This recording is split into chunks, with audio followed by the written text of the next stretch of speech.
สถานีรถไฟหลวงพระบางพวกเขากำลังชี้พากันเดินทางจากโรงพยาบาลไปวังเวียงเคยเลยหรือไม่เคยนะในต้องได้จ่าย4,000 กีบบอกก็ได้นะแล้วก็มีหัวหน้าแฟนๆพาเดินทางแล้วก็โอเคพวกเขาได้มาถึงสถานีรถไฟหลวงพระบางเพื่อที่จะเดินทางไปวังเวียงเข้าของสถานีบางเวียง We are now arriving at Bangbiang Station. บรรดาทางยิงและทางซ้ายขบวนรถไฟใกล้จะเข้าจอดที่สถานีแล้ว ผู้โดยสารที่จะลงรถกรุณาเก็บเงินกระเป๋าและเครื่องติดตัวของท่านให้ดีขวดกายาละเอียดอยู่สั้นบางกระเป๋าและวางของก็เครื่องวางนี้เครื่องติดตัวของท่านลงในระบอบ เขาก็ถึงสถานีวังเวียงก็หัวหน้าแฟนๆนำเที่ยว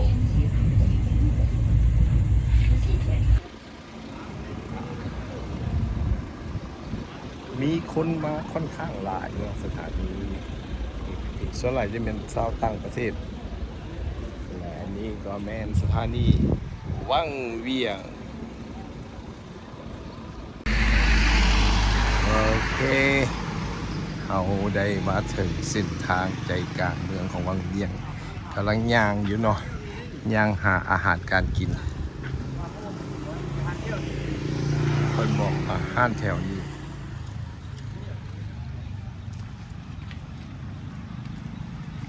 อากาศร้อนนะอยู่ที่36 องศาแต่ว่ารู้สึกว่าจะร้อนหลายกว่าอยู่ออสเตรเลียเขาจะลองหาอาหารตามสั่งแซ่บๆเนาะกินข้าวสวยแล้วยังไปหลอกกันต่อโอเคพวกเขาก็ได้มาเซารถจักรเพื่อที่จะออกไปเที่ยวเล่นอยู่วังเวียงเนาะถ้าขี่รถใหญ่มันก็บ่คักมาฮอดวังเวียงมันต้องขี่รถจักรเนาะเพื่อที่จะไปแถวมันยังก็บลูรากูนเรานำจนตุกค่อยว่า นำมาเ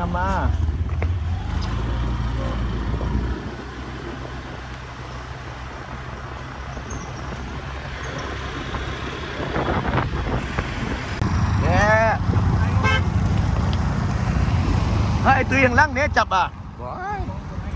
เนี่ยนี่เธอจะไทยแล้วนี่เลยนี่นะโอ้ยเพื่อน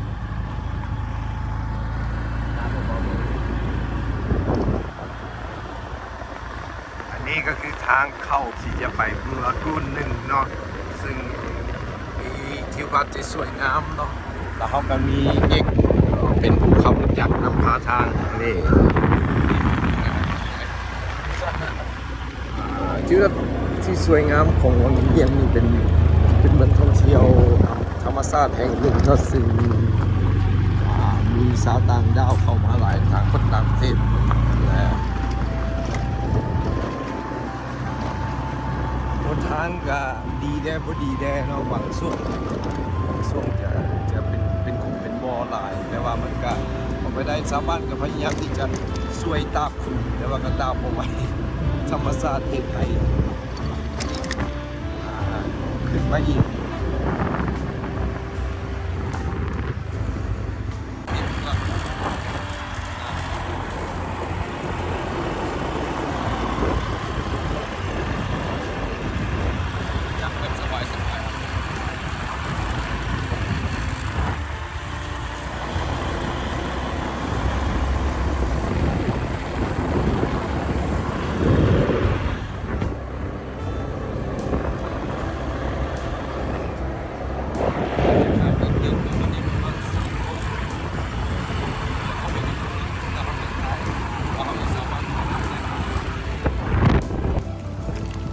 โอเคในที่สุดพวกเขาก็มาถึงจุดหมายปลายทางนี่ก็คือบลูรากูนพาร์คเป็นสถานที่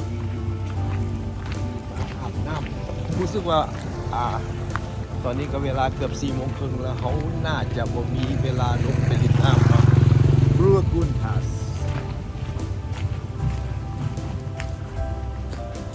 หรือว่ามีถ้ำปู่คำนี่แต่เจ้าเสือว่ามันจะมียามหนึ่งช่วงหนึ่งที่ปู่ออกมาแล้วปู่ที่ออกมาจากถ้ำตอนนั้นจะมีอ่องทั้งหลังเป็นสีทองคำเนาะ ถ้าเป็นคำแท้ก็จะดีนะเขาสามารถที่จะจับมาขายแต่นี่คำอยู่ที่บาทละ38 ล้านกีบไหมล่ะและนี่ก็เป็นแม่น้ำสีเขียวที่สวยงามเพราะว่าเบิ่งว่าบุรกูลมันจริงสวยงามขนาดไหนเนาะลอยได้มาสนิทเดี๋ยวลอยได้แต่ต้องใส่เสื้อกันซูซี่ลงไปลอยโอเคเดี๋ยวเขาไปเบิ่งมันใหม่ต่อโอเคที่เขาเห็นอยู่ดีเป็นบุรกูลที่มีตกปลาเต็มและส่วนใหญ่ก็จะมีเมนพี่น้องสาวจีนมาเป็นพายุ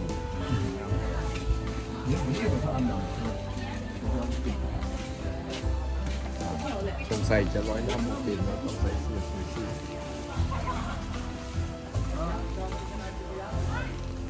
ก็จะบอกเองเมื่อกี้นะเรามีเศร้าอยู่ในตัวข้าเบิ้งนะพี่อิงใช่ไหมมีหมดอยู่นั่นเลยทางกากินวอแค่นั้นนี่ กล้ากินใช่ปะตุ้ย 7.5มันนี่มาได้เศร้ากว่า ของแซ่บสีมึงแม่สีมึงแม่ นับเปียงจะบ่มีเปียงขาเอาเรื่องมาเลยมันจะโคตรดีเลยหมดแล้วพี่อิง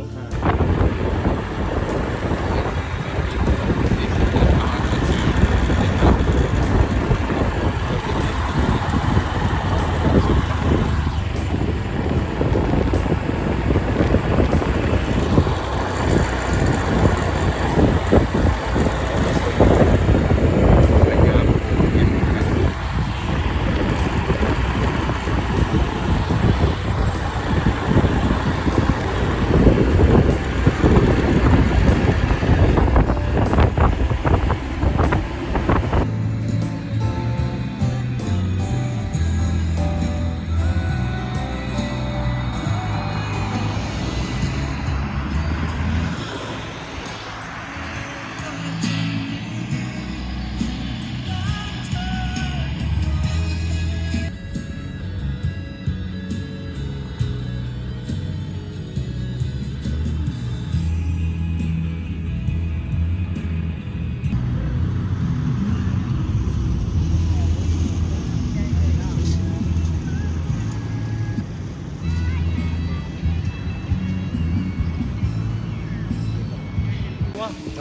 โอเคหลังจากที่ได้ไปขี่รถออกเมืองมาพวกนำพาท่องเที่ยวก็ได้พากันมาลงอาบน้ำอยู่เซเลนีพูเป็นโรงแรมที่ค่อนข้างใหญ่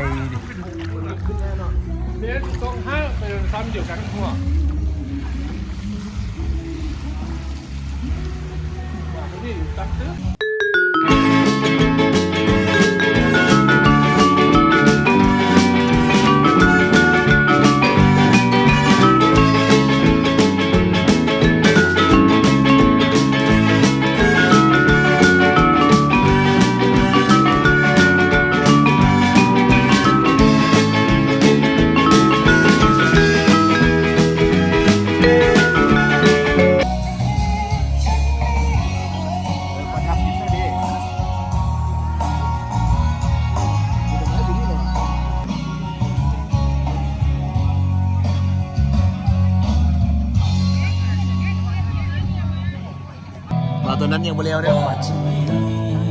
เธอกับฉันแม้วันนี้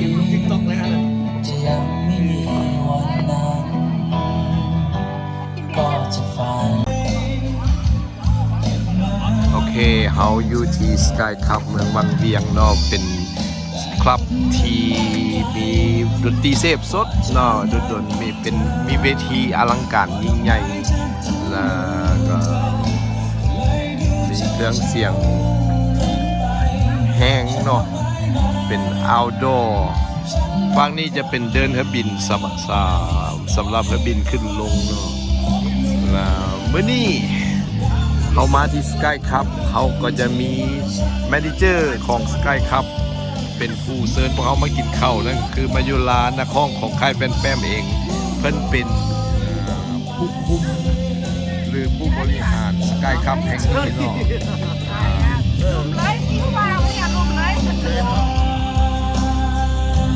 โอเค อาหารที่เพิ่นเลี้ยงมื้อนี้เป็นอาหารพิเศษเนาะเอิ้นซีนจุ่มจุ่มลูกค้านี่สลายแต่แม่นคนมาแต่สปจีนเนาะต้องทงนักหน่อยหนึงยังสามารถที่จะเข้ามากินได้ แต่ว่าก็บ่ต้องนักหลายเนาะเพราะมันกลางราคา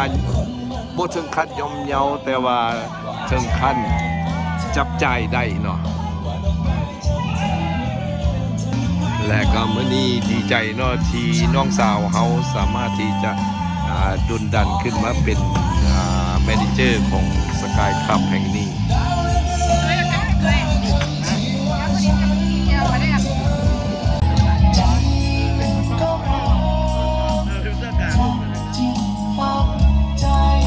มาฮอตสกายคลับได้ยินเพลงเจ้าของแล้วตื่น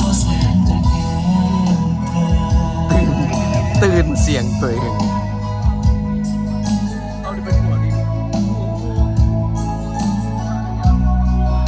อันนี้ก็เป็นบรรยากาศอยู่สกายคลับเรามีหลายคนมากินข้าวแต่คนเริ่มกลับไปเบิ่งแล้วพวกเขายังซุ่มแซวแมวโพงกันอยู่เนาะแต่ได้ยินเพลงเสียงเป็นเจ้าของแล้วตื่น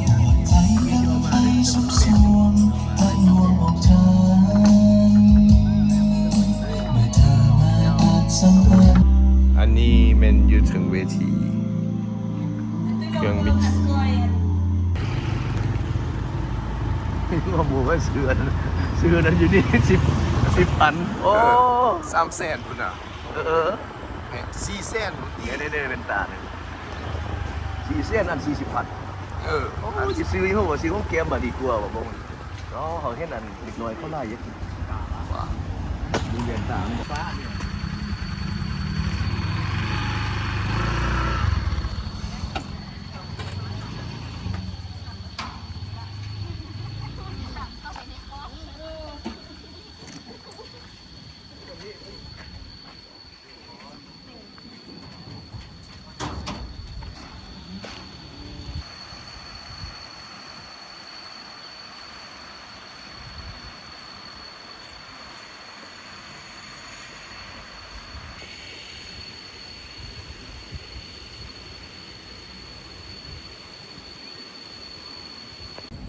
โอเคตอนนี้เราก็มาถึงเขตชมวิวอีกแห่งหนึ่งเอิ้นว่าถ้ำนางฟ้าเนาะซึ่งจะเป็นสีฟ้าเป็นทิวทัศน์สีสวยงามเลี้ยวลงไปมีน้ำทรงไหลมาน้ำและจะมีการขี่สลิงคนหนึ่ง300,000กีบโอเคเขากำลัง การโน้นเป็นพวกนั้นโน่นนี่ ย่าง ต้อง ผ่า การ น แล้วนี่ กำลังย่างผ่านสะพานแขวนสีฟ้าสะพานนี้จะเน่งข้ามน้ ต้องการโน้นไล่อยู่หมดต้องไหวเนาะเอ๊ะมัน ำซอง เจอดอกมาละ โอ้เศร้าเอานี่ก็คือพวกแป้นเราสีฟ้าเนาะ โอเคเขาก็มาถึงทางขึ้นถ้ำนางฟ้าเนาะแล้วก็เป็นบรรยากาศที่ร่มเย็นขนาดเขาจะเริ่มย่างไปตามทางที่เพิ่นบ่งบอกไว้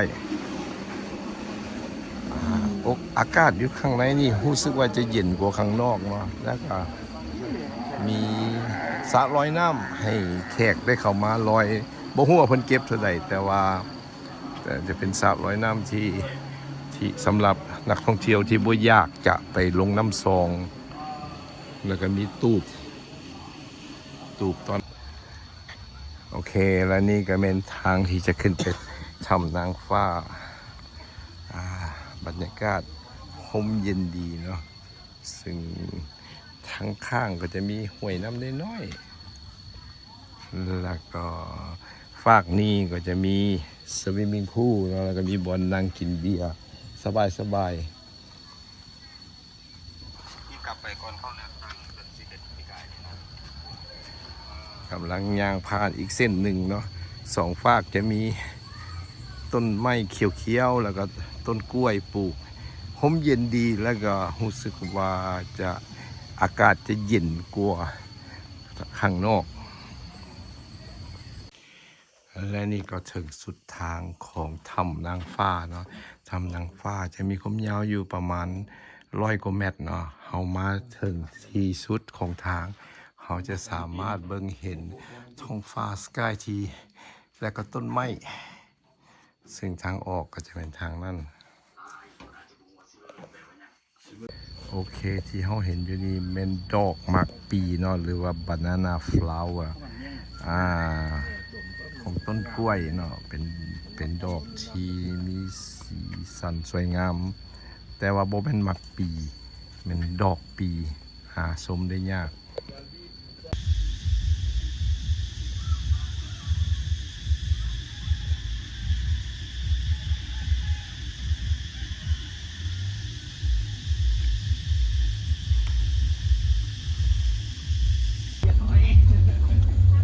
โอเคในที่สุดพวกเขาก็มาถึงอีก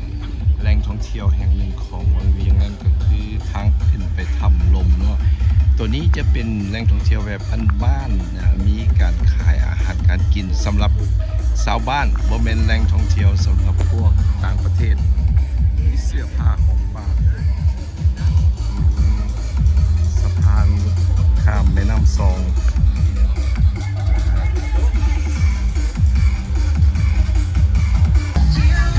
โอเคเขาจะพาเพื่อนๆย่างข้ามสะพานน้ำซองสะพานไม้แบบบ้านๆเนาะแต่ทางฟังกำลังได้ยินอยู่นี่เป็นเพลงเทคโนเนาะซึ่งค่าบรรยากาศสวยงามอย่างนี้เลยเนาะเจ้าของบูรูบอกย้อนยังอยากจะมาเปิดเทคโนแล้วก็ไม่ได้มีแต่สปีกเกอร์เดียวนะยูเจนั่นก็มีสปีกเกอร์หนึ่งมันจะเป็นสปีกเกอร์ที่หลายสปีกเกอร์โคตรขนาดให้ได้บรรยากาศงามๆของน้ำซองหายมัด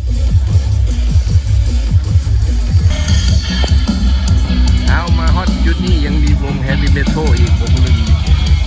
เปิดยางหูดับใหม่เลยเปิดแข่งกันอีก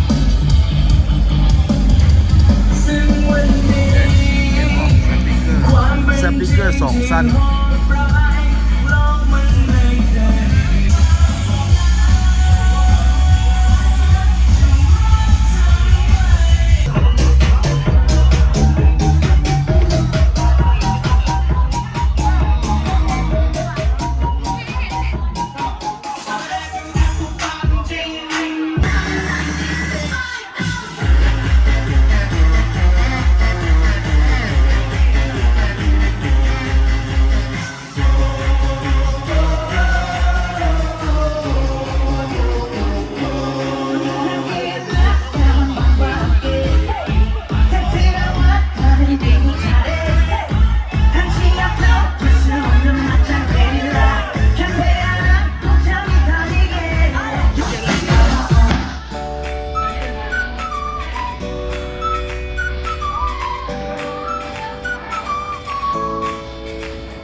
มาดิสโก้บนโต๊ะมาแห้ง